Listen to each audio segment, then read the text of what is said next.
오늘 말씀드릴 거는 지금 우리가 통일은 대박이다 하는 이 내용이 뭐냐 하는 걸 우선 중심으로 해서 말씀을 드리려고 그러는데, 그동안에는 대다수 우리 국민들이 통일로부터 생각이 멀어져 있던 거는 이게 통일이 이게 부담이 아니겠는가 이런 생각 때문에 그랬던 건데, 근데 사실은 그게 아니고 통일이 되면 우리가 엄청난 이득을 얻을 수가 있다. 그리고 뭐 보통 엄청난 이득이 아니기 때문에 그냥 대박이란 말로밖에는 더 표현할 수가 없다는 정도로 큰 이득을 얻을 수 있다라는 거로 해서 지금 우리 국민들 정서가 요 근래 아주 완전히 바뀌었습니다. 그전에는 통일이 필요하다는 우리 국민들이 한 절반 정도 됐었는데 이제 80%가 넘어가고 있습니다.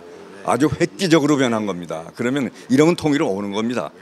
통일을 해야 될 사람이 통일이 필요하다고 해야 되는 건데 지금 이제 그렇게 가고 있는데, 근데 그렇게 되면은 그러면은 어떻게 하면은 통일이 되겠는가까지도 우리가 생각을 하고 그 길로 들어가야 목표를 달성하는 거니까. 그래서 오늘 이제 이 모임에서는 어떻게 무엇을 우리가 준비하고 이거를 다져나가야 되겠는가 하는 거에 대해서 이제 말씀을 드리는데, 근데 이 근래는 통일 대박이다 그러니까 통일되면은 그냥 무조건 통일이 오는 걸로 생각하는 사람도 있고, 또 경우에 따라서는 자기도 통일 대박 안다 하는 식으로 뭐 여러 가지 얘기를 하는데, 그런 식으로 해서 통일 대박이 안 옵니다.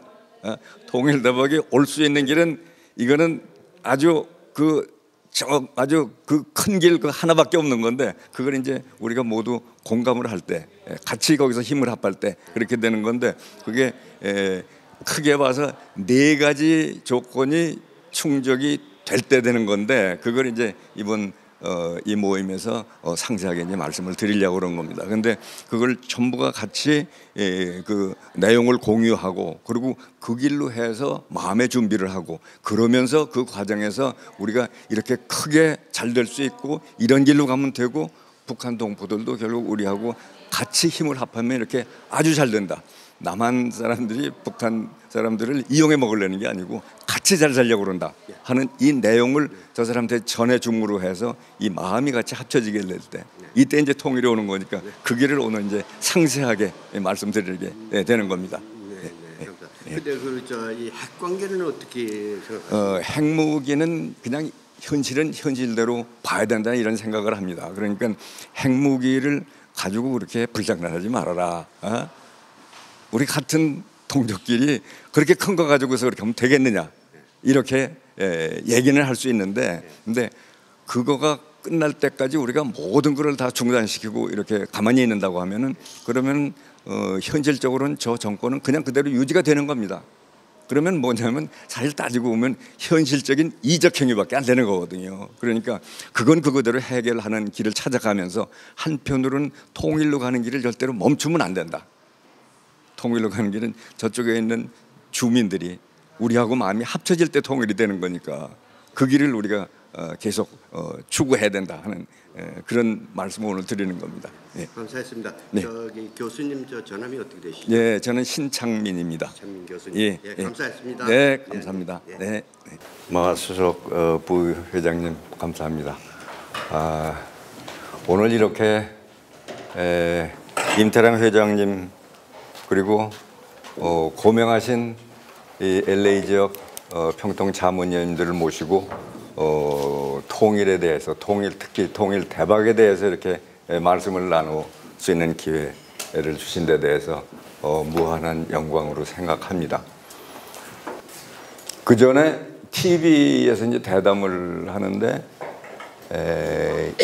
1분을 남겨놓고 우리가 어떻게 하면 통일이 되겠습니까? 하고 저한테 묻더라고요. 너무 힘들어가지고 그래서 이제 나름대로 얘기를 하긴 했습니다만은 오늘 가급적이면 간추려서 말씀을 좀 드려 보도록 하겠습니다. 그런데 이제까지 우리 평통이 지내온 거에 대해서 그저 간략하게 한 1, 2분 동안 먼저 말씀을 드린다면은, 사실 저도 평통 오기서부터 여기 시작을 했습니다마는 평통이 그동안에 한 일이 별로 없어요. 그리고 쉽게 동네 유지 역할 같은 식으로 해서 여기까지 이제 지내온 편인데, 그래서 다른 주민들한테 별로 그렇게 호감도 이렇게 못 얻고 그렇게 지내왔지만은 지금서부터는 우리가 통일로 갈 수가 있습니다. 또 앞에서 역할을 해 주셔야 됩니다. 그동안은 사실 이런 구도가 아무것도 없었거든요. 그냥 우리가 저 빨갱이들 저기 우리가 당하면 안 된다. 안보 하면서 이제 굳게 지키고 애국심 뭐 이렇게 하면서 당위론적인 얘기 백날 하더라도 그거 가지고 통일이 안 되는 거라고요. 그리고 종교계에 계신 분들이 기도를 해야 통일이 된다. 열심히 하십니다. 70년을 하더라도 그거 가지고 통일이 안 되거든요. 그러니까 그런 게 다 필요하기는 하지만은 그게 충분 조건이 안 되기 때문에. 그리고 이제 근래는 사람들이 그러다 보니까는 통일에 대해서 마음이 이제 전부 다 멀어져 있었습니다.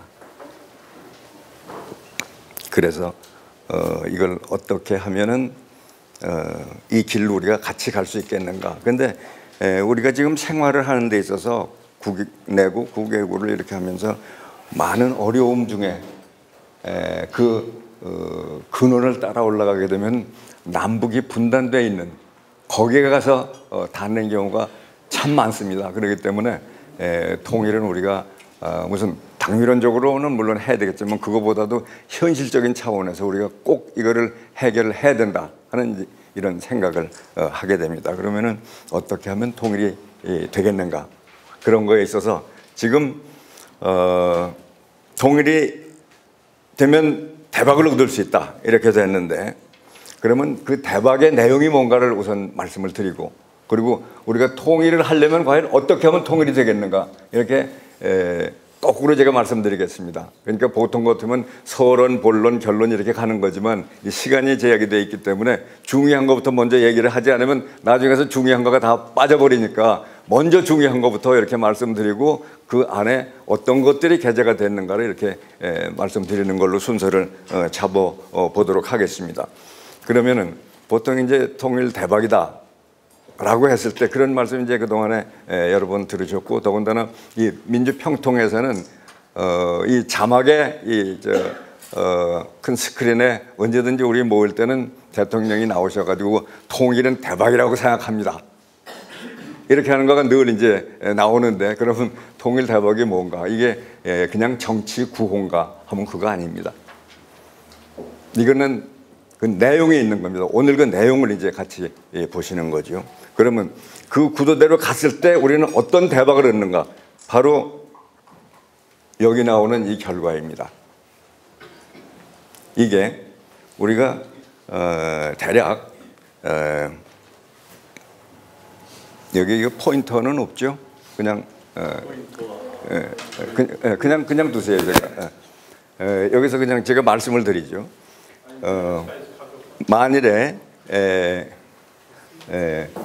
만일에 지금 우리 남한 경제가 32,000달러 정도 1인당 소득 수준이 32,000달러 정도에서 통일이 된다면 지금 한 2만 한 6, 7천 달러 되니까 그러니까 이제 몇 년 지나고 저 정도 됐을 때 통일이 된다면은 그러면은 그 다음에는 이제 우리가 어떻게 이거를 추스려 나갈 수 있겠는가 하는 거에 대해서 그 결과를 이렇게 정리를 해본 겁니다. 그랬을 때 남한은 32,000달러에서부터 시작돼 가지고 10년 동안 이 통일대박 구도를 그대로 따라간다면은 그러면은 통일 10년 후에는 1인당 소득이 남북한 합해서입니다. 남한만 잘 사는 사람들만 한 게 아니고 북한 사람들까지 포함한 평균이 68,000달러를 넘습니다. 이게 그냥 허황된 얘기냐? 허황된 얘기 절대로 아닙니다. 이거는 지금 막연히 그냥 하는 얘기가 아니고 이제 시간이 되는 대로 말씀드리는 대로 이건 유효 수요를 바탕으로 해서 하는 거기 때문에 이런 결과가 나오게 돼 있습니다. 그러면은 이렇게 됐을 때 미국은 어떻게 되냐면 그렇게 되면 이 추세 성장으로 해서 볼 때 우리 통일됐을 때 미국 인당 GDP가 대략 한 6만 달러 정도로 이제 올라가 있다라고 한다면 거기서 시작을 해서 10년 지나는 동안에는 미국은 1인당 7만 3천 달러가 됩니다. 그럼 다른 나라는 어떻게 되느냐 하면은 우리는 이 통일 대박 구도로 가기 때문에 이렇게 엄청난 발전을 했지만은 다른 나라들은 그냥 평균 보통 추세 성장만 놓고 볼 때 영국, 독일, 프랑스, 일본 전부 이런 나라들은 그저 4만 달러 후반에서 5만 달러 중반 정도로만 가는 겁니다. 그러면은 우리나라, 통일된 우리나라하고는 아주 차이가 많이 나는 거죠. 여기서 이제 중국은 현재로 이제 인구가 많으니까 여기서 보시는 것처럼 뭐 13억 이렇게 되면서 인구가 많으니까 지금 뭐 세계에서 G2다 뭐 이렇게 얘기를 하지만은, 근데 그게 이제 얼마나 갈 건가 또 나중에 또 다른 기회에 말씀을 드리겠습니다만, 여하튼 요거는 1인당으로 놓고 볼 때는 요건 제해 놓고 나머지를 본다면은 결국 중요한 나라들이 바로 우리나라하고 미국하고, 그리고 지금 선진국이라고 하는 나라들, 영국, 독일, 프랑스, 일본, 이런 나라들하고 비교해 볼 때 우리가 세계에서 바로 두 번째 가는 나라가 된다. 이건 엄청난 겁니다. 그리고 그냥 한 해만 저러고 된 게 아니고 저렇게 순탄하게 앞으로 가는 거죠. 그래서 그 자리매김이 그렇게 된다라고 한다면은, 그러면 세계에서 우리를 우습게 볼 때가 아무 데도 없습니다. 그동안에는 역사적으로 어떻게 됐냐면 잘 아시는 것처럼 수천 년 동안 우린 당하고만 살았습니다. 대륙에서 힘이 생기면은 그냥 밀고 내려와 가지고 뭐 다 휘젓고 다니고, 그러다가 뭐 여성들은 한 일시에 20만 명을 끌고 가가지고 지들 마음대로 해먹고, 지금 요새 뭐 일본 위안부 뭐 어쩌고 해서 몇백 명, 몇천 명 하고 상대가 안 되는 겁니다. 그런 일을 우리가 당하고 살았다고. 그리고 이게 국력이 모자라서 그렇게 해놓고, 그렇게 당하고 온 여성들한테 환양년이라고 그래가지고 멸시나 하고, 지들이 잘못해서 해놓고, 이게 우리 역사였다고. 그러면은 해양에서 세력이 되면 어떻게 되냐면 뭐 임진왜란 뭐 하면서 별거 많이 당했죠. 그리고 종당에는 우리가 식민지가 됐다고, 그 해양 세력에, 일본한테. 이런 식으로 이쪽에서 얻어맞고 저쪽에서 얻어맞고, 이게 이제 우리 역사였었는데, 지금 이런 식으로 가게 되면은 이건 완전히 입장이 완전히 반전되는 겁니다. 우리는 해양으로, 대륙으로 아주 당당하게 나갈 수 있는 거라. 지금 뭐 일본에서 독도가 자기네들 땅이니 뭐니 하고 그러는데, 우리가 그렇게 그 사람들은 얕보이니까 그러는 거지, 우리가 지금 힘이 약하니까는 그렇게 그냥 그 얘기도 들으면서 그건 아닌데 그러면서도 그냥 그러고 지내고 그러는 거지, 우리가 힘이 있으면 저런 얘기 꺼내지도 못합니다. 이제 앞으로 가면서 우리는 이렇게 당당한 결의가 되는 겁니다. 이건 우리가 만드는 겁니다. 근데 이게 허황된 얘기가 아니고, 통일 대박이라고 그러니까 근래 뭐 여기저기서 다 대박 얘기가 나오는데, 그렇게 하면 대박 하나도 안 됩니다. 왜 안 되는지 이제 나중에 제가 말씀드리겠습니다. 그리고 뭐 어떤 사람은 우리가 50년 후에는 세계에서 1등 간다 뭐 이렇게 막 하는 얘기인데, 그건 아닌 거고, 저는 이게 이제 통일이 되면 통일 10년 후에 이렇게 되는 이 구도가 확실하게 간다 하는 말씀 우선 드리면서, 이게 통일 대박의 결과다. 왜 제가 대박이라는 말을 썼는지 하는 그 결과를 우선 말씀을 드리는 겁니다.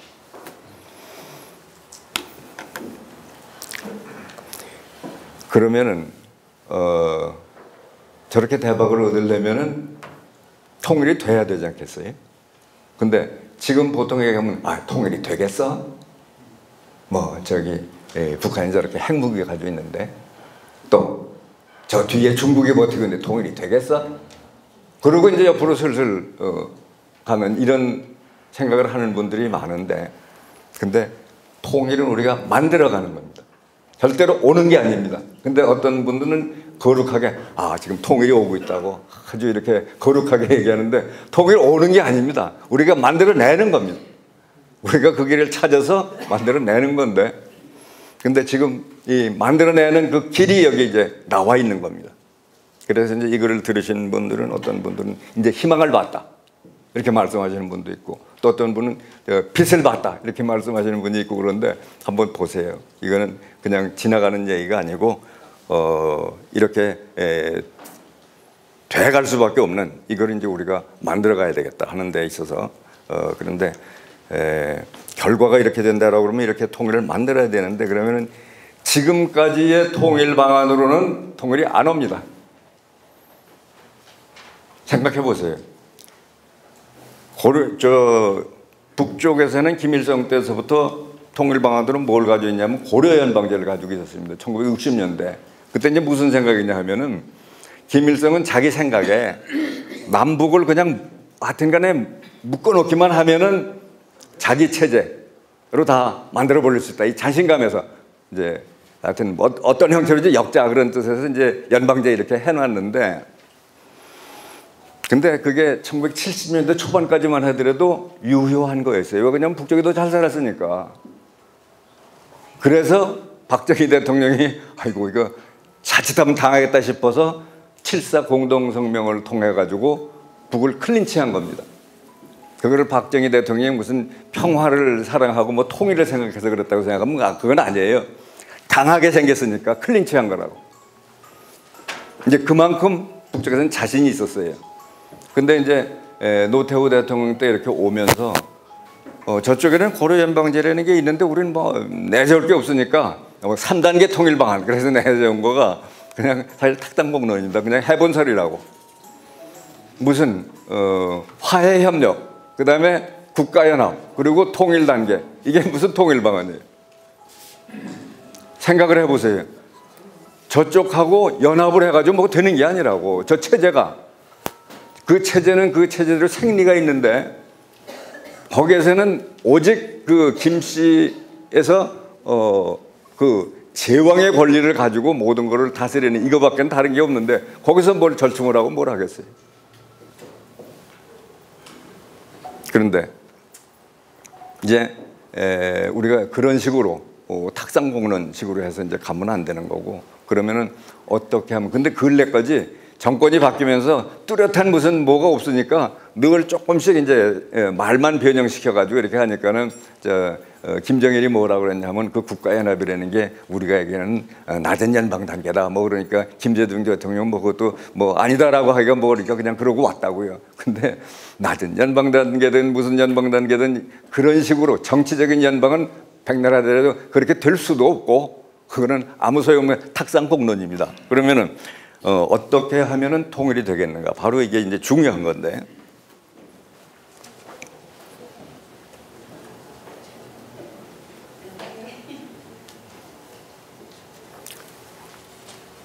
현실적으로 실사구시적으로 통일을 만들어내는 수순을 우리가 가져야 됩니다.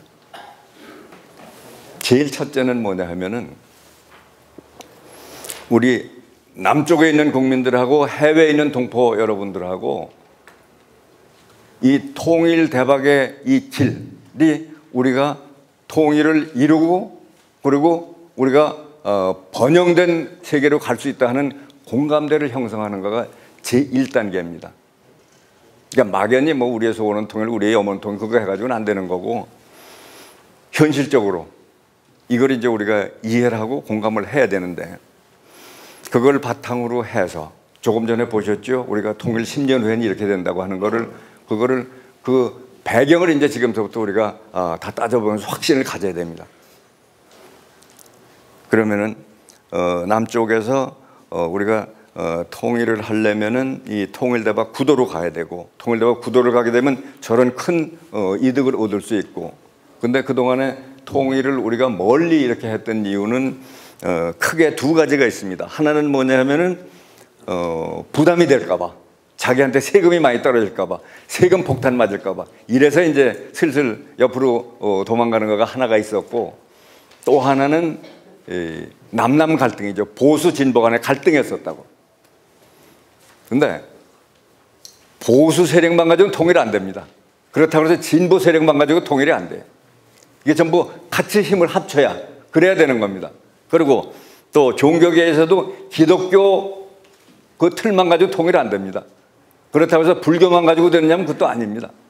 그러니까 종교라고 하는 차원을 넘어서서 우리가 통일을 만들어내는 이 구도로 간다면은 종교도 그렇고 이 이념도 그렇고 그것도 이제 같이 우리가 갈 수 있는 그 틀을 만들어 가야 되는데, 근데 그 두 가지에 대해서 제가 다 해법을 찾아냈습니다. 뭐냐면은 통일은 부담이라고, 통일하면 부담이라고 생각하는데 거지 같은 놈을 다 먹여 살리려면 저거 어떡하나, 우리 저거 감당 못해, 이게 아니고 통일이 되면 다 같이 잘 사는 구도를 제가 이제 찾아낸 겁니다. 그건 찾아냈으니까 그래서 지금 우리 국민 정서가 확 바뀌었고, 그러니까 그 전에 어떻게 돼 있었냐 하면은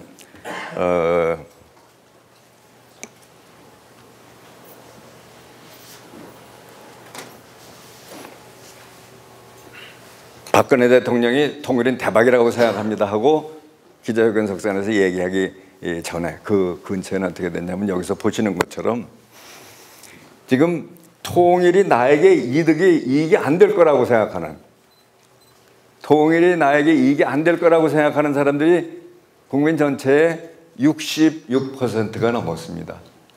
그럼 이렇게 많은 사람들이 자기한테 이익이 안 될 거라고 하는데 뭐 때문에 초심봐서 통일을 하겠어요? 자기한테 이익이 안 되는데 현실적으로. 근데 이게 사실은 잘 모르고 있어서 그런 거거든요. 근데 그걸 모르고 있더라도 그렇게 생각하니까 그런 거라. 그러면은 이렇게 되는 그 배후는 뭐냐 하면은 통일의 이득보다는 통일 비용이 더 클 거라고 생각하는 사람들이 우리 국민들의 절반 정도가 됐기 때문에, 그래서 이제 저런 현상이 일어났던 건데, 근데 이제 통일 대박 구도를 이렇게 제시를 하면서 우리가 통일 후 10년 후에는 우리가 같이 노력을 해 나가면은 세계에서 두 번째로 앞서가는 나라가 된다 하는 이 구도가 나오면서 국민 정서가 어느 정도로 바뀌었느냐 하면은 통일이 필요하다는 사람들이 80%를 넘었습니다. 그전에는 50% 조금 넘는 이런 상태였었는데 이제 이렇게 되면 통일이 오는 겁니다. 통일 만들 수가 있는 겁니다. 필요하다고 생각하고 노력을 할 때 되는 거니까.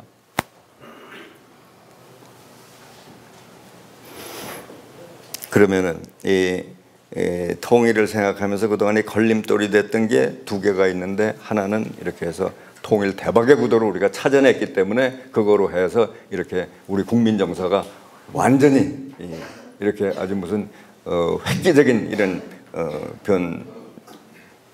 변화가 이제 오게 된 건데, 그럼 또 하나는 뭐냐? 또 하나는 뭐냐면은 보수 진보 간의 갈등입니다. 근데 얼핏 생각하면 그건 도저히 치유할 수가 없을 것 같죠. 근데 우리가 그거를 해낼 수가 있습니다. 어디 가서 제가 강연을 하려면, 지금 이제 올해가 제가 4년차 통일 대박에 대해서 미국의 순회 강연을 하는 중인데, 올 때마다 제일 궁금해하는 게 신 교수가 저기 좌파냐 우파냐 궁금해서 이렇게 이제 물어봅니다. 근데 저는 대답을, 저는 좌도 아니고 우도 아닙니다. 그럼 아무것도 아니냐, 맹탕이냐 하면 그거 아닙니다. 저는 우리 민족 편입니다. 우리 민족을 중심으로 해서 생각을 해야지, 뭐 그동안에 여기저기서 수입했던 좌우 이런 거 가지고서는 이거는 우리 길이 아닙니다. 그렇기 때문에 저는 우리 민족 편에서 우리 민족이 어떻게 하면 제대로 크게 될 건가, 이거를 생각하면서 하는 거니까 그렇게 이해를 해 주십시오 하는데, 근데 역시 그동안에 이 좌편향적으로 생각하시던 분들의 그 틀은 있는 거고, 또 우편향적으로 해서 안보, 그저 모든 게 처음부터 끝까지 안보 아니면은 뭐 무너지는 것처럼 생각하는 이런 분들, 그 금방 생각이 안 바뀌는 거라고요. 그런데 제가 가만히 들여다보니까 이거가 해결이 안 되면은 뭐 아무리 뭐 통일대박 구도가 좋고 뭐 그러더라도 현실적으로 통일을 시킬 수가 없겠더라고. 그래서 그럼 여기 길이 없겠는가 하고 곰곰이 생각을 하니까 아주 제대로 되어 있는 길이 있었어요.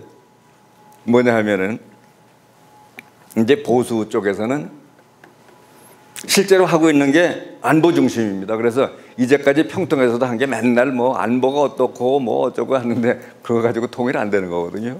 지킬 수는 있어. 근데 지킨다고 통일이 되는 게 아니라고. 그러니까 지킨 다음에 거기서 한 발 더 나가서 통일을 우리가 만들어내야 되는 거예요. 그러니까 목표를 지키는 데만 두지 말고 분단 관리에만 두지 말고 통일까지를 목표로 두고 가야 된다고. 보수 쪽에서도. 그러면 진보 쪽에서는 어떻게 하느냐 하면은 그동안에 무슨 얘기를 하냐면 평화 통일이라는 얘기를 진보 쪽에서 많이 합니다. 뭐 진보도 이제 여러 가지 그 스펙트럼이 있으니까 그렇긴 하더라도 우리 김대중 대통령이나 노무현 대통령을 이제 중심으로 해서 생각한다면은, 그러면은 평화 통일이라는 얘기를 하는데, 사실 근데 그 내막을 따지고 보면은 통일보다는 평화에 가서 방점이 있습니다. 그래서 남북이 그저 서로 마찰 줄이고 서로 평화롭게 지내면 언젠간 통일이 되지 않겠냐, 이렇게 막연하게 생각하는 이런 평화 개념이었습니다. 근데 평화는 사실 100년이 가더라도 통일까지 그냥 자연히 가는 게 아닙니다. 안보로 지키는 거 100년이 가더라도 100년이 가면 자연히 통일이 되는 게 아닙니다. 이 평화도 꼭 필요한 거죠. 그렇지만 통일까지를 목표로 하고, 그리고 우리가 노력을 해야 된다. 그러니까 둘이 다 이게 꼭 필요한 겁니다. 안보도 필요하고, 만일에 우리가 뭐 잘 나간다고 뭐 하다가 뭐가 어떻게 잘못돼서 남쪽에다 깨진다면은 모두 다 없어지는 거거든요. 그럼 뭐 아무 의미도 없는 거라고. 그러니까 안보가 그러면 중요하다고. 중요하지 않다는 게 그렇게 중요한데 그건 기본이라고. 거기에 그치면 안 된다고. 분단 관리만 해서는 통일이 안 온다고. 통일이 안 오면 모든 게 제대로 돌아갈 수가 없어요. 결국에 가서는 통일이 안 되면 우리는 지리멸렬한 아주 약소국가가 되고 맨날 강대국들한테 맨날 이놈한테 당하고 저놈한테 당하고 이럴 수밖에 없는데, 아까 보신 것처럼 우리가 그렇게 세계에서 두 번째가는 당당한 나라가 되면은 그러면 이제 이 정세는 완전히 바뀌게 되는 건데, 그렇게 되려면은 통일을 해야 되는 거라고. 그러면은 통일을 하는데 진보, 보수 이 생각들이 갈라져 가지고 늘 대립하고 이렇게 되면 안 되는 건데, 그러니까 이 평화 주장하는 쪽은 평화 기본이라고. 평화 안 하고 전부 뭐 맨날 죽고 뭐 하고 그러려면 그건 무슨 짓을 하는 거예요. 그건 의미가 없는 거라고. 그러니까 평화는 반드시 있어야 되는 거예요. 평화를 통해서 통일을 해야 된다. 그리고 안보는 기본적으로 유지가 돼야 되는 거고, 그러니까 둘 다가 꼭 필요한 거라고. 평화도 필요하고 안보도 필요하고. 그렇지만은 양 진영에서 다 통일까지를 목표로 한 발짝 더 나가자 이겁니다. 그렇게 되면은 통일을 목표로 하는 거, 그 과정에서 둘 다 필요한 안보하고 평화, 이거가 보완적인 입장에 가는 거기 때문에 둘이 서로 다르다고 손가락질하면 대립해서 싸울 필요가 없는 거라고. 보완 관계이니까. 그래서 이거를 우리가 보완 관계로 인식을 하면서 서로가 서로를 받아들이는 이쪽으로 가는 거가 통일로 가는 길에서 반드시 필요하다. 그래서 경제적인 부분, 그리고 이 보수 진보 이 부분, 이거가 둘이 다 이렇게 된다라고 한다면, 그러면 이제 실질적인 부분으로 이제 들어가게 되는 건데, 그러면은 과연 이렇게 통일 대박이라고 저는 아까 제가 모두의 말씀을 드렸지만은, 그럼 어떻게 해서 그렇게 가는가? 구체적인 데까지 돼야죠. 그냥 막연하게 이렇게 하면 그냥 뭐 저 예언자 점쟁이 얘기하는 거에 불과한 거니까. 그러면은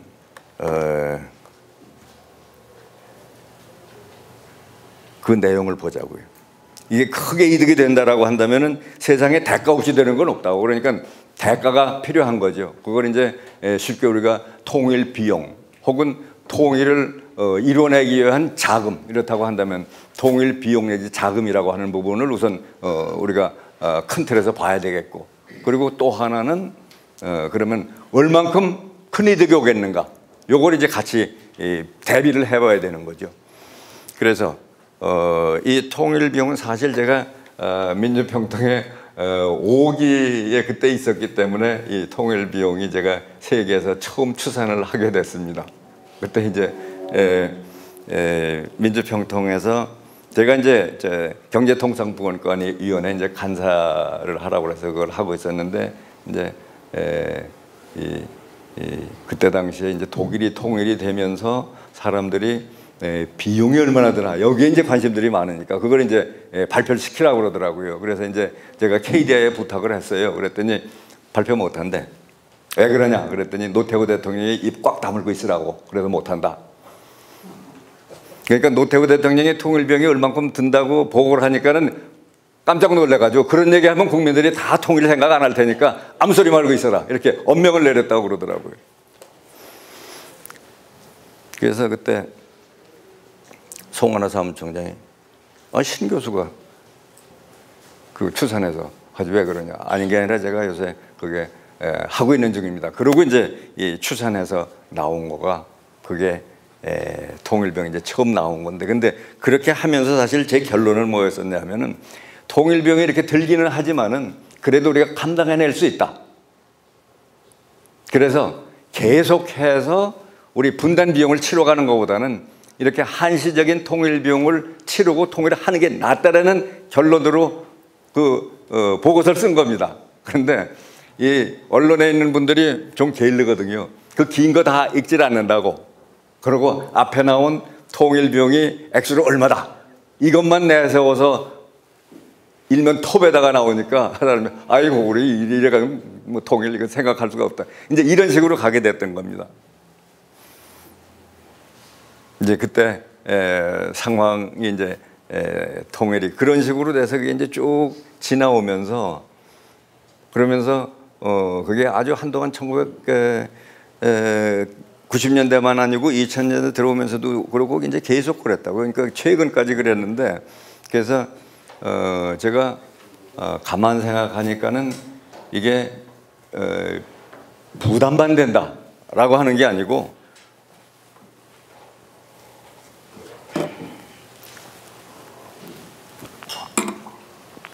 실제로 얼만큼 이득이 된다라고 하는 거를 구체적으로 제시하기 전에는 이 국민전사가 안 바뀌겠더라고요. 그래서 이제 이 틀을 대박이 되는 틀을 이제 만들어서 2007년에 국회 예산결산특별위원회에 이제 그걸 등재를 했어요. 그러면서 사람들이 이걸 보면은 아 이렇게 큰 이득이 오니까는 아 통일을 해야 되겠다 이런 식으로 갈 줄 알았더니 아무도 안 쳐다보는 거예요. 그냥 찻잔 속의 태풍이라고. 그래가지고 야 이거 이래가지고 되겠느냐 하고 좀 지나다가 그러다가 이거를 찾아낸 사람은 저기 때문에 누구 다른 사람이 할 수가 있는 게 아니거든요. 그래서 제가 정년퇴직하고 난 다음에 그때 제가 계속해서 풀타임으로 경제학 강의를 하고 있었는데 경제학 강의할 사람들이 이제 많이 있으니까 제가 경제 강의만 하면 안 되겠더라고. 그래서 이거를 할 수 있는 사람은 저밖에 없으니까 다 끊어놓고 그리고 이제 책을 써가지고 2012년 7월 달에 이제 이 책이 나온 겁니다. 그리고 이제 박근혜 대통령은 뭐 어떤 경로를 통해서 어떻게 공부하셨는지 모르겠는데 1년 반 후에 이제 이 길로 가야 된다라고 이제 결심을 하시고 그리고 이제 연도 기자회견 석상에서 통일은 대박이라고 생각합니다 하고 이제 크게 터뜨리신 거라고.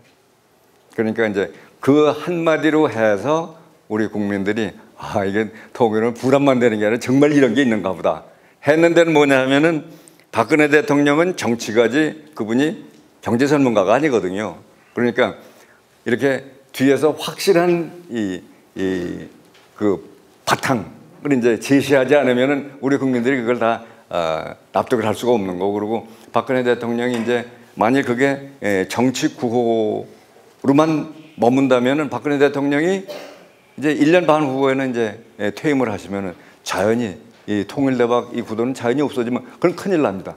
우리 결에 수천 년 만에 처음 나타난 이런 대단한 이런 기회가 그냥 없어져 버리면 안 되는 거거든요. 그래서 제가 몸이 달아서 지금 국내로 다니면서 이렇게 강연을 하고 내용을 전달드리고 근데 제가 이렇게 풀뿌리 운동을 하니까는 뭐 아무것도 안 한 것 같은데 가만 보니까는 이게 그동안에 여기저기 싹이 나더라고요.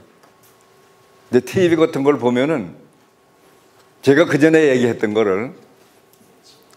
그거를 아주 어떻게 해서 그거를 정리했는지 나와서 그대로 얘기를 하고 여기서 한 군데서만 그런 게 여기저기서 그런 게 나오더라고요. 그래서 이제 제가 이렇게 말씀드리는 거는 오늘 여기서 한 것만 하더라도 그냥 여러 자문위원님들끼리 이렇게 같이 들으시고 이제 끝나는 게 아니고 여기서 이 구도가 확실해지시면은 다니시면서 많은 사람들한테 이걸 전파를 해주시고 공감대를 만들어 놔야 이게 통일이 되는 겁니다. 그냥 우리가 알고만 있으면 안 되는 거거든요. 그러니까 혼자만 알아서는 안 되는 거 이게 이제 같이 알아야 그래야 이제 힘이 생기는 건데 근데 이 힘은 앞으로 가면서 우리 이 결의의 앞에 정말로 찬란한 그 힘으로 나타나리라고 이렇게 생각을 합니다. 이게 제가 이렇게 확실하게 말씀드리는 거는 이거는 그냥 오다 가다 그러는 게 아니고 그 구도가 확실하기 때문에 그래서 그 전에 이게 나오자마자 제가 그 전에 김대중 대통령하고 노무현 대통령 때 이제 통일부 장관을 두 번 연거푸서 한 정세현 장관이 있어요. 그 양반한테 이 원고를 이렇게 보여줬더니 이분 그 반응이 너무 좋아하더라고. 왜 그러냐 하면은 이분이 통일부 장관을 했는데 어디가 다니면서 통일 비용이 얼마큼 든다는 거는 많이 얘기를 하는데 그러면 뭐가 얼마큼 좋다는 얘기를 할 수가 있었는데 그건 아무 데도 없으니까 이제 그러다가 제가 이 페이퍼 해가지고서 이제 보내드리니까 너무 좋아가지고 어제 제가 해군사관학교 가서 강연하면서 이거 썼습니다. 중앙대학교 신창민 교수가 이렇게 해서 이거 나왔는데 통일이 되면 이렇게 남는 장사를 하더라.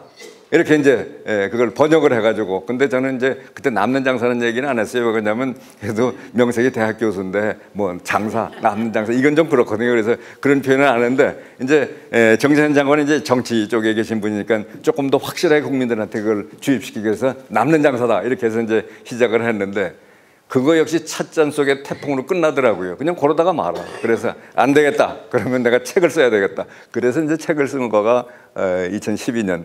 네, 이제 책이 나오는데 봄에 이제 다 완성이 돼가지고 책을 내려고 그러니까 출판사에서 안 찍어준대요. 전 그게 나오면 아주 세상이 뒤집힐 줄 알았는데 찍어주지도 않는다는 거예요. 왜 그러냐고 그랬더니 안 팔린다는 거예요. 통일역에서는 그런 책 누가 안 사간다는 거예요. 난감하더라고요. 그래서 그러면 내가 사겠습니다. 그래서 한 권에 제가 10,000원씩 사가지고 그래서 이제 제가 보급을 한 거라고요. 그렇게 시작을 한 겁니다.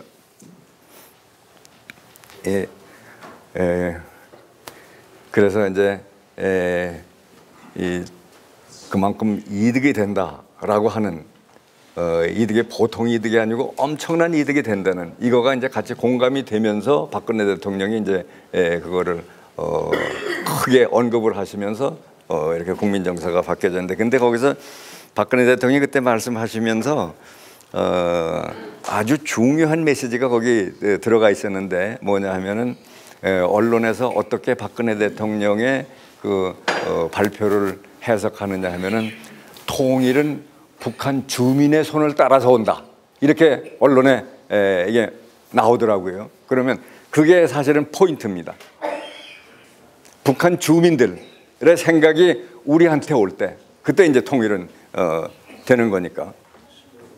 그래서 이 통일은 비용만 들고 부담만 되는 게 아니라 엄청난 이득이 된다라고 하는 거가 비용은 지금 잘 안 나와요?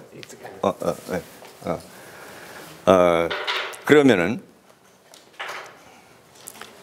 이 비용을 제가 이제 세 가지로 해가지고 그러니까 그 통일 그 당시에 들어가는 비용 그리고 이제 재반제도 체계를 단위로 하는 비용 그리고 또 하나 가장 많이 부담이 가는 부분이 뭐냐 하면은 북쪽에 노동력은 있는데 생산할 수 있는 생산 수단이 없는 거예요.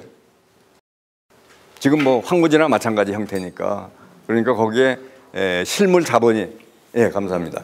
실물 자본이 이제 같이 들어가 줘야 되는데 그거를 이제 확충해 두는 데 들어가는 비용이 이제 이 세 번째 나오는 건데 이게 없으면은 안 되는 겁니다. 근데 어떤 분들은 괜히 신 교수가 저 세 번째 것까지도 비용으로 넣어가지고서 사람들이 부담스럽게 만든다고 그러는데 근데 지금 저쪽의 1인당 소득 수준은 남쪽의 1인당 소득 수준에 지금 20분의 1도 채 안 되거든요. 그럼 그런 사람들을 그냥 확 섞어 놓고서 그러면 그냥 같이 살려고 그러면은 거기 있는 사람들 전부 남쪽에 와서 뭐 구두 닦기나 하고 그리고 뭐 파출부나 하라고 그러려고 우리가 통일하는 거냐고 그 사람들 이용해 먹으려고 하는 거냐고 그거 아니거든. 같이 잘 살려고 그러는 건데 그거를 우리가 틀을 만들어 줘야 된다고. 근데 그 틀을 만들어 주는 데 있어서 그 기본 틀이 뭐냐 하면은 스스로 일어나도록 만들어 주는 거. 그러니까 얘를 생선으로 든다고 한다면은 생선을 물고기를 잡아다가 먹여주는 게 아니고 물고기를 잡을 수 있는 장비하고 기술을 제공해 줌으로 해서 스스로 일어나는 걸 만드는 그 길로 갈 때 북쪽도 잘 살고 남쪽도 잘 살고 대박이 오는 거예요. 남쪽 쪽뿐 아니고 북쪽 양쪽이 다 이제 대박이 오는 건데 그쪽으로 이제 가는 데는 지금 이 세 번째 나오는 이 부분까지 이제 같이 결부가 되는 거죠. 그럼 이렇게 됐을 때 비용이 어느 정도 드느냐 하면은 바로 그 부분에 대해서 남쪽 GDP의 대략 한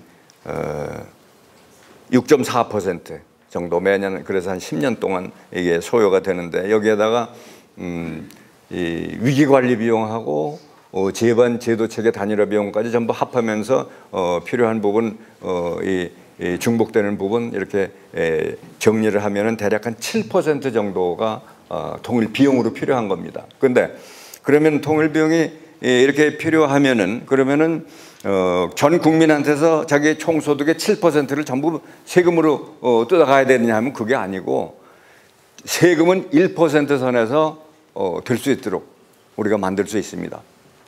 그러니까 전부 필요한 게 7%인데 그 중에서 큰 부분이 뭐냐 하면은 이 군비를 그 10년 동안은 절감을 하는 겁니다. 지금은 수십 년 동안 이 남북 관계에 있어서 우리를 지키기 위해서 안보를 위해서 총소득의 대략 한 3% 내외 정도를 쭉 부담을 해왔거든. 근데 그게 많다고 생각하면 안 돼. 왜냐면 그거 없으면 잘못하면 다 날아가는데. 그러니까 그거는 부담할 수밖에 없었는데 통일이 되면은 꼭 필요한 게 아니라고. 그러니까 그 중에서 일부는 남겨놓고 일부는 경제 발전하는데 돌려 쓰는 거가 중요하다. 그런 뜻에서 제가 어디에 초점을 맞췄냐면 일본이 2차 대전 후에 자기네들 총소득의 1% 정도를 자위대 비용으로 해서 쓰고 그리고 이제 나머지는 미국의 협조를 얻어서 그대로 지내온 거거든. 그러니까 우리도 통일 후에 10년 동안만은 우리 총소득의 1%로 해서 우리가 이 자위 활동을 해가는 이거를 주위 강대국들하고 연계해서 간다면은 2%가 거기 나온다. 그러면 7% 중에서 2%가 해결이 됐다라고 한다면 5%가 남는 거죠. 근데 그 5% 중에서 1%는 이거는 세계 금융시장에서 장기 저리 차관으로 얻어온다고 한다면은 그러면 이제 4%가 남는다고. 근데 이 세계 금융시장에서는 세계은행이라든지 또 다른 데서 원래 이 아주 형편이 어려운 저개발국가, 개발도상국가한테는 장기 저리 차관을 주는 그런 제도가 있습니다. 그러니까 그런 쪽에서 이제 그런 걸 좀 모아오고 그리고 그거 가지고서 좀 부족한 부분이 1%에 해당되는데 부족한 부분이 있다고 한다면 그건 외채를 통해서 우리가 조달을 하게 되면은 근데 그 부분이 거기서 1%가 다 해결이 안 되면 나머지는 전부 국내에서 감당을 해야 되는데 그렇게 되면 부담이 크니까 그러니까 이 1%를 해외로부터의 장기 저리 차관으로 한다면은 이제 4% 남는데 그 중에서 세금은 1%로만 하고 순수한 세금은 1%로만 하고 3%는 세대 간의 이 비용 분담이라고 하는 부담을 분담한다고 하는 이런 뜻에서 국채를 발행하게 되면 그건 바로 다 갚아야 되는 게 아니고 원리금은 이제 세월을 가면서 이제 청산해 나가면 되는 거니까 그래서 7% 중에서 2%는 군비 절감, 1%는 해외 장기 저리 차관, 그리고 1%는 세금, 3%는 국채로 해서 한다고 그러면은 여기 우리한테 필요했던 7%가 다 조달이 되는 거거든요. 그러면 그렇게 자금을 가지고 그걸 뭘 하느냐 하면은 전부 북쪽에 필요한 그거를 남한에서 전부 생산하는 겁니다. 그러니까 이 생산 활동을 하는데 사가는 데가 있으면 생산이 되고 굴러가는 건데 그냥 막연히 사간다고만 하면 안 되는 거거든요. 그러니까 이 경제에서 그렇게 유효 수요가 중요한 거죠. 사가는 거, 실제로 사가는 거. 그래서 그걸 이제 우리는 마련해 놓고 하는 거기 때문에 그러니까 이 경제는 굴러가는 거고 그래서 이제 남한에서 북쪽에 필요한 그런 실물 자본을 생산했을 때는 남쪽에서는 그 일한 사람들, 생산한 사람들한테 그 소득이 돌아가죠. 그럼 그 소득은 다시 또 다른 재화에 대한 수요로 변환이 되는 거고 수요로 변환이 되면 또 그에 따라 생산이 따라 나오는 거고 이제 경제가 이렇게 자꾸 돌아가는 거라고. 그러면은 지금 결과적으로는 각자 자기 총소득의 1%를 세금으로 부담하는 거로 해서 해결이 됐다라고 한다면은 그건 10년 동안 해서 전부 그냥 산술로 해서 합산을 하더라도 전부 합해 10%라고. 그건 우리가 감당해야죠. 근데 독일은 어떻게 되냐 하면은 이 1990년에 지금 독일 돼가지고 내후년까지 매년 세금만 5.5%씩 부담을 하고 있습니다. 근데 우리는 거기 2년 할 거면은 우리는 전부 하고도 남아. 근데 그거는 우리가 이렇게 크게 통일 대박으로 가는 구도로 가기 때문에 가능한 겁니다. 그러면은 이렇게 해서 비용 부분이 이렇게 됐다고 한다면 그럼 얼마나 이득이 오느냐 하는 건 아까는 그 결과는 이제 표로 해서 세계에서 두 번째 가는 나라가 된다는 걸로 말씀을 드렸지만은 구체적으로 어떤 이득이 오는가를 이제 여기서 우리가 살펴볼 필요가 있습니다. 그러면 제일 첫 번째는 통일이 되면은 통일되는 그 즉시 이제까지는 나라가 갈라져 있기 때문에 부담하지 않을 수밖에 없던 그 부분을 더 이상은 부담할 필요가 없으니까 또 이제 분단돼 있기 때문에 부담하게 되는 그 부분은 이제 우리가 분단 비용이라고 하게 되는데 그 과도한 군비가 들어가는 것도 그것도 이제 분단 비용인 거라고 이제 그런 식으로 해서 그 분단 비용이 소멸 뭐 이거 인륜을 가지고 따지면 얘기할 것도 없는 거고 부모 형제지간에 만나지도 못하고 이게 사람 사는 세상이 아니거든요. 이런 거는 우리가 없애야 된다고. 그러면 제대로 된 세상으로 가는 거.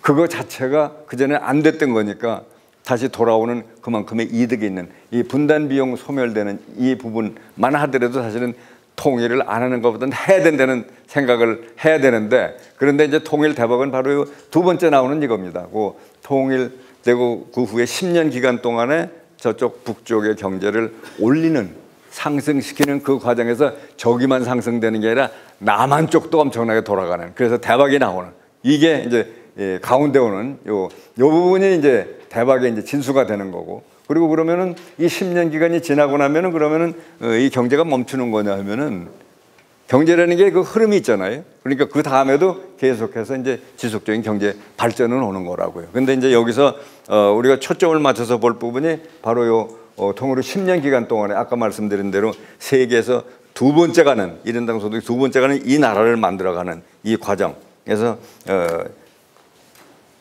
그 내막을 조금 더 들여다보게 되면 어떻게 해서 11%가 되느냐 하면은 북쪽에 필요한 모든 하드웨어 그리고 사회 간접 자본 시설 피지컬 캐피털 이거를 전부 남한에서 생산해 가지고 한다라고 한다면 아까 이제 7% 아까 7%의 비용이 든다 이렇게 했었는데 그런데 7%의 그 실물 자본을 전부 남한에 생산해 가지고 간다면 우리는 정말 너무 좋죠. 근데 현실적으로 그게 다 안 되는 부분도 생기는 거거든. 이런저런 이유로 해서 그러면 그 중에서 한 8월 정도만 남한에서 생산해서 가져간다라고 한다면은 이 7%의 8월 정도 되면 그게 이제 7, 8, 56, 5.6%가 되는 거예요. 그러니까 남한에서는 5.6%에 해당되는 생산량 증가가 나옵니다. 여기에다가 어느 경제든 간에 이 추세 성장이라고 하는 뜻에서 세월이 가면서 점점 더 경제가 조금씩 나아지는 요 추세 성장 부분이 있는데 요걸 대략 한 그때 경우에 이제 한 3% 정도 잡고 요거는 이제 경제가 발전해 나갈수록 이거는 이제 좀 더 줄어들기도 하지만 그렇지만 여하튼 한 3% 잡고 그리고 이제 병역 의무를 누구나 다 지던 거 이거는 이제 안 해도 되니까 사실 여기서부터 오는 이 손실이라는 건 엄청나게 컸거든요.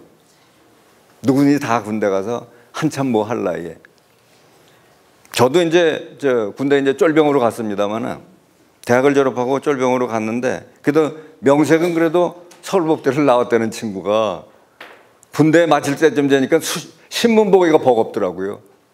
잘 안 내려가요. 그러니까 그동안에 나는 이제 그런 정도로 됐는데 그 기간 동안에 우리 같은 나이에 미국에 있는 젊은이들은 그 기간 동안에 박사 과정을 끝낼 정도로 가는 겁니다. 그러니까 지금 세계 시장은 좁아져 가지고 바로 옆에 나라하고 경쟁을 하는 건데 그런 식으로 해서 무슨 경쟁이 되겠어요. 그러니까 이 모두가 다 군대를 간다고 하는 이거로부터 오는 이 손실은 말도 못한 건데 근데 이제 이거가 해지가 되고 군대 가고 싶은 그 직업으로 하고 싶은 사람은 물론 하지만은 그래서 이거로부터 오는 걸 그냥 직선적인 걸로만 볼 때 우리가 한 2.4% 정도의 생산량 증가, 생산성 증가가 이제 오게 된다라고 하는 걸 합하면은 5.6 더하기 3 더하기 2.4 하게 되면 요것만 11%가 됩니다. 그런데 요거에 그치느냐 하면 저는 이걸 설명을 너무 많이 이렇게 하게 되면 이제 보시는 분들이 너무 복잡하니까 빼놓은 거가 많은데 여기는 사실 보통 우리가 무슨 얘기하냐면은 통일되면 좋다고 그러는 게 북한의 풍부한 지하 자원이 있기 때문에 엄청난 게 있는데 얼마나 좋으냐. 그러면서 이제 그걸 가지고 대박이 되겠다 이랬는데 저는 여기다가 그거 포함시키지도 않았습니다. 그러고도 이렇게 나오는 거라. 그러니까 나중에 그 부분까지 포함된다 그러면 정말 좋은 거죠. 근데 이게 통일되면서 거기는 지하 자원을 금방 쓸 수 있으면 모르는데 그거 아니거든. 사회 간접 자본 시설이 제대로 확충이 되면서 갖다가 쓸 수 있는 거니까 당장 이렇게 큰 소득인데 그걸 갖다 집어넣고 금방 대박된다 이렇게 얘기하면 그건 거짓말하는 겁니다. 그 나중에 크게 아주 크게 도움이 되는 거죠. 여기 이제 이렇게 되는 거고. 그리고 또 중요한 거가 뭐냐면은 지금은 이 남한이 꼭 섬나라 같이 돼 있죠. 이게 중간에 잘려져 있으니까 대륙으로 가지를 못한다고 직접 하다못해 비행기도 직접 못 가고 돌아서 가고 이러는 판이니까 그래서 통일돼서 대륙으로 가는 통로가 그냥 직통으로 이렇게 열린다고 한다면은 이 물류 비용이 적어도 한 3분의 1 정도는 줄어드는 이런 것까지도 발생을 한다고 그럽니다. 그러니까 그렇게 되면은 그게 국제 시장에서 경쟁을 하는데 물류 비용이 그렇게 줄어들면은 그만큼 생산 단가가 낮아지는 거고 그렇게 되면 경쟁력이 더 강해지는 거고 그럼 수출이 더 늘어나는 거고 수출이 더 늘어나면 그만큼 또 국내에서 생산이 늘어나는 거고 생산이 늘어나면 일자리가 더 늘어나는 거고 이렇게 선순환으로 갈 수 있는 이런 부분이 분명히 존재합니다. 거기에다가 이 시장이 남한에만 있는 게 아니고 북한까지도 이제 앞으로 발전하면서 이렇게 커지게 되면은 동일한 재화라고 하더라도 동일한 제품이라도 더 많이 이제 소진이 되는 거니까 그러니까 더 많이 수요가 되니까 생산 잘 하시는 것처럼 생산량이 늘어나게 되면 대부분의 경우는 생산 단가가 내려가게 돼 있습니다. 그러면은 그걸 이제 보통 우리가 규모의 경제라고 부르는데 그 규모의 경제로부터 오는 그 이득 그런 것도 대단한 거거든요. 그러니까 지금 말씀드린 지하자원, 대륙으로 통로, 규모의 경제 이런 것도 이제 앞으로 가면서 거기에 보태지고 이러는 과정에서는 우리 경제는 말씀드린 대로 이렇게 아주 대단한 그런 위치로 이제 가게 되는 거죠. 그러면은 이렇게 해서 통일대박이라고 하는 거 그냥 막연히 이렇게 되는 게 아니고 실제로 이런 배경이 있다 하는 이제 말씀을 드리면서 그러면은 이렇게 대박이 온다 그러면은 좋다 이거예요. 그러면 그걸 그렇게 할 수가 있어야지. 그만큼 대비를 해야 되는 거거든요. 근데 여기서 보시는 것처럼 요 1, 2, 3, 4번 요거 없이는 통일대박은 없습니다.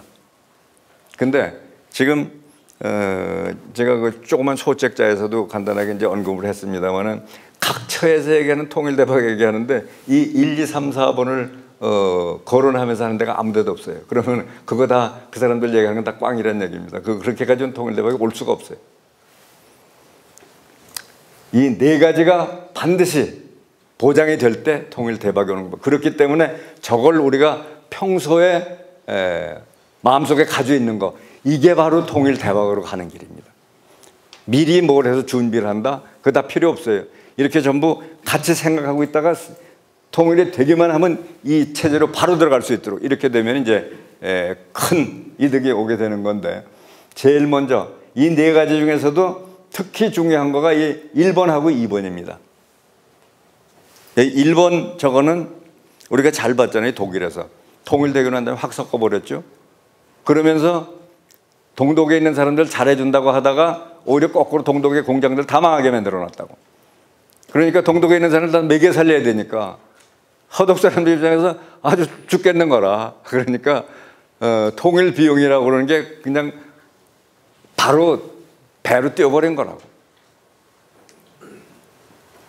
그러니까 통일되고 난 다음에 10년 동안은 남북을 경제적인 면에 한해서는 분리해서 관리하는, 따로 저쪽은 급속하게 성장시키는 요거가 반드시 있어야 그래야 이제 이렇게 되는 거지. 같이 섞어놓고 우리가 저 북쪽에 있는 주민들 먹여 살리는 거 위주로 하게 되면은 그러면 이렇게 발전도 못하고 감당도 못하고 같은 나라가 됐는데 남한에 있는 사람들한테는 최저 생계비라고 해서 생계비를 주면서 북쪽에 있는 사람 똑같이 해야 될 거 아니겠어요?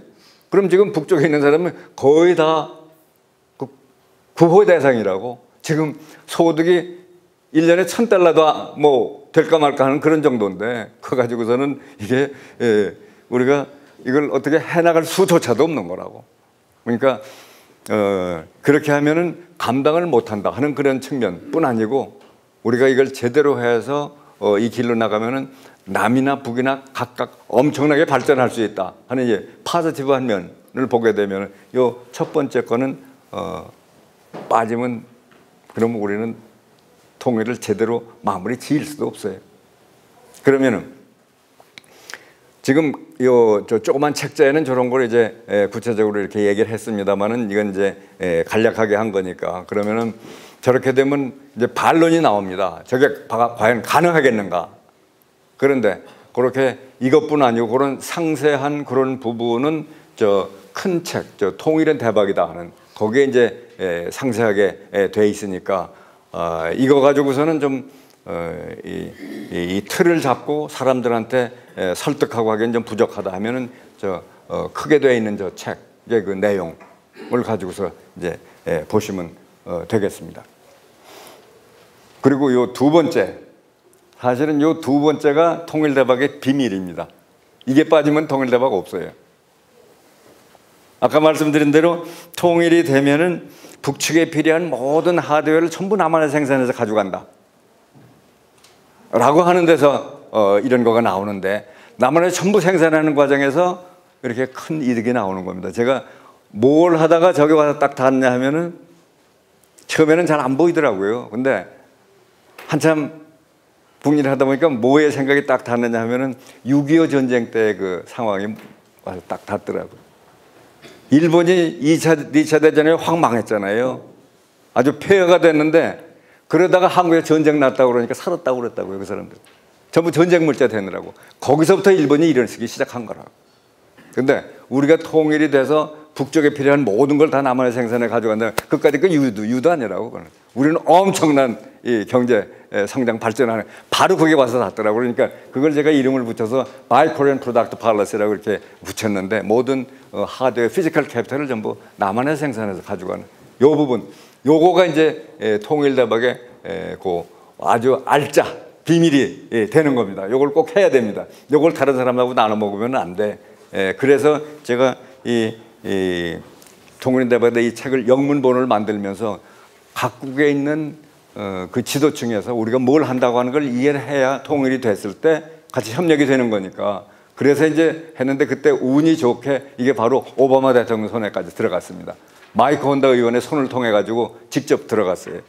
그래서 우리가 뭘 한다는 걸 외국 지도자들이 알아야 협력이 되는 거니까 그게 바로 요 근래 또 나오더라고. 뭐냐면은 이 근래 북한을 봉쇄하고 압박한다고 하면서 오바마 대통령이 단서를 달더라고요. 뭐냐 하면은 이거는 북한 주민을 겨냥해서 하는 게 아니다. 그전 같으면 미국 대통령이 뭐 북한이 잘못하면 잘못했다고 그냥 봉쇄하고 압박하면 그뿐이지 그런 얘기 할 필요가 없거든. 근데 이 통일은 대박이다 이 구도의 중심이 뭐냐 하면은 우리는 통일까지 가야 되는데 지키는 것만 아니고 저 주민들을 우리가 잡아야 된다 라고 하는 거하고 흐름으로 되어 있습니다. 근데 오바마 대통령이 그거를 같이 공유를 하는 거죠. 그리고 이건 북한 주민을 겨냥해서 하는 게 아니다. 전 그 얘기 듣고 얼마나 고마운지 몰랐다고. 미국의 지도자들이 우리하고 같은 방향으로 해줘야지 만일 하면서 너희들 그래 그건 안 돼 하고 자꾸 이렇게 옆으로 하게 되면 협력이 안 되면 안 되는 거거든요. 근데 대통령이 그걸 보고서 지금 이렇게 해주는 앞으로 대통령한테도 이제 여러 자문위원님들이 계속해서 그 최고 위 부에 있는 이 대통령 그리고 그 주위에 있는 분들한테 이런 흐름이 같이 가도록 해나가야 되는 겁니다.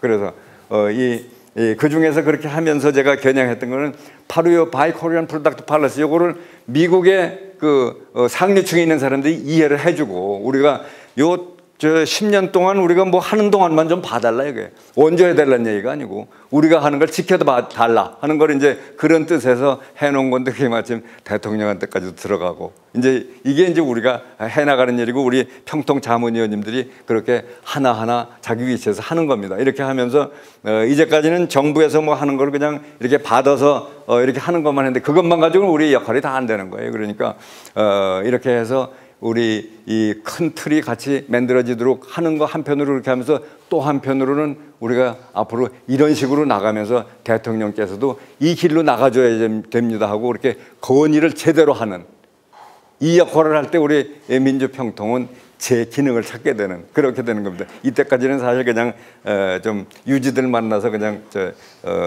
서로 환담하는 이런 정도가 됐지만은 그래서 앞으로는 우리가 같이 힘을 합해서 나가야 되는 그런 거가 되겠는데 그래서 지금 첫 번째, 두 번째 요거가 이제 아주 핵심 중에 핵심이고 그리고 요 군비 감축하는 거로 해서 그만큼 이제 우리가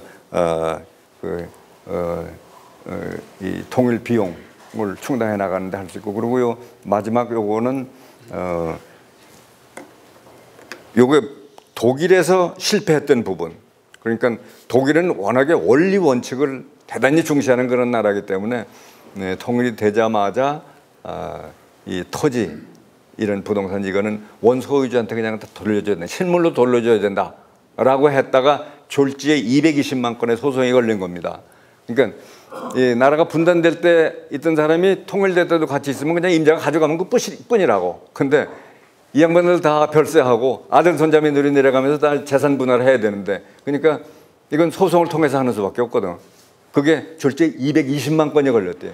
그리고 얘기 듣기는 아직 요새까지도 끝나지 않은 게 있답니다. 근데 그런 식으로 해서 나라 발전할 수가 없어. 그래서 그 전에 독일의 지도자들이 이제 한국에 와가지고서 참 우리가 너무 잘못했다 그러는데 바로 요 부분, 네 번째 요거는 북측의 토지 이런 거는 이제 현금 보상을 한다. 근데 이제 여기서 그 동안에 북쪽에서 내려오면서 이제 재산을 많이 가지고 계신 분들 이런 문서 가지고 계신 분들 이제 많이 있으실 텐데 그분들은 그거 이제 잘 보관하셨다가 나중에 이제 현금 보상을 받는 이런 쪽이 필요하다. 이걸 만일 현물로 받게 되면은 그건 이제 또 우리 전체적인 틀리 그런 거니까 그저 그런 선에서 같이 해나가는 이런 거면 좋겠습니다. 그리고 이제 저쪽은 지금 국유제로 되어 있는 이거도 우리가 그대로 유지를 하면서 해나가야지 만일에 우리가 자유 이런 국가로 된다라고 해서 전부 그걸 다 이렇게 분양을 해주고 이렇게 하다가 나중에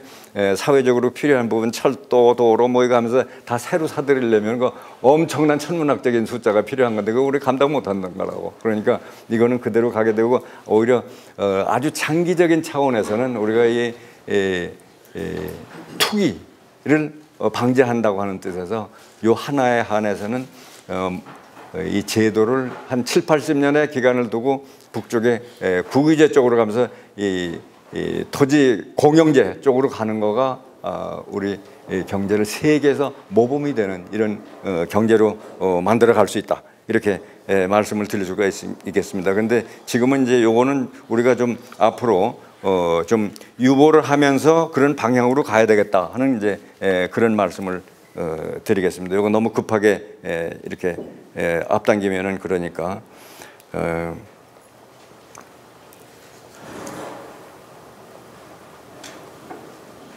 그러면은 지금까지 이제 대체적으로 이 전반적인 틀은 이제 말씀드렸습니다만 이게 부족할 테니까 그 조그만 책자를 그리고 그거 가지고서는 또 그거를 서포트하는 에비던스가 다 있어야 되니까 그 이제 큰 책을 가지고 이렇게 보시면은 그러면 오늘 이런 말씀을 드렸기 때문에 큰 틀이 있기 때문에 이걸 가지고 이제 보시면은 그러면 이제 전반적인 구도가 생기는 거니까 만약 이런 말씀 안 듣고 그냥 책만 보시면은 너무 평면적으로 넘어가니까 이게 될 수가 없는 건데 일단은 저하고 중요한 부분들 이제 말씀을 나눴으니까 그걸 바탕으로 해서 이렇게 해주시고 그리고 사실 우리가 보통 생각하고 있는 그동안에 뭐 퍼주면 안 된다든지 이게 상호주의를 해야 된다든지 뭐 북한에 핵 문제가 있는데 무슨 통일이 되겠느냐 반공 안보가 정말 중요하다 또 흡수 통일하면 다 망한다 또 갑작스러운 통일은 그건 쪽박이다 그리고 중국이나 뭐 이런 주변 강대국들이 있는데 무슨 통일은 무슨 통일 생각하느냐